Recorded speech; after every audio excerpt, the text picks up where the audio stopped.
Mtume baada ya kueleza marahil asili yetu akasema fa wallahi alladhi la ilaha illa ghayruh.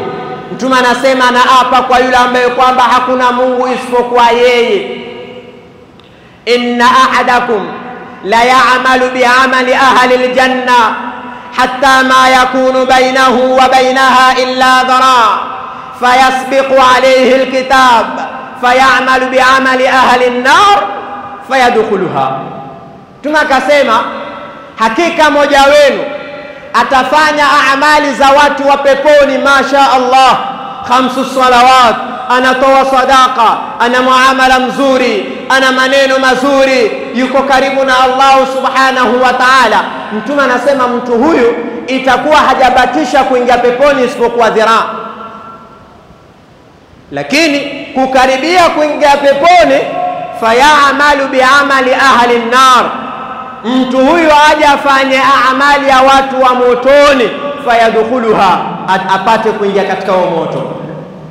Na hii iko hivyo, utapata mtu mashallah mwema mzuri wa ibada, ana ukaribu kwa Allah subhanahu wa ta'ala, lakini mwisho wake aje afanye mambo ambayo kwamba Mola asiyoyaridhia, mwisho aingie katika moto wa Allah subhanahu wa ta'ala. Kisha akasema wa inna ahadakum la ya'malu bi'amali ahli an-nar, na moja wenu atafanya amali za watu wa motoni, hatta ma yakunu bainahu wa bainaha illa dhara', paka iwe kati yake yeye na ule moto imebakia dhiraa moja apate kuingia motoni, fayamalu bi'amali ahli aljanna, mtu huyu apate kufanya kazi za watu wa peponi, fayadkhuluha, apate kuingia katika ile pepo. Na binadamu tuko hivyo.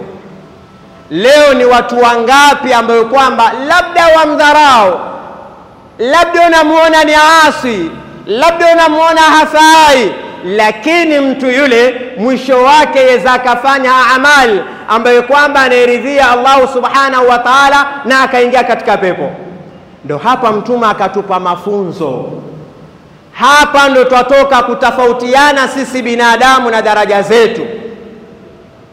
Ikiwa tumesema hakuna mbora, sasa mbora anapatikana hapa katika upande wa ibada.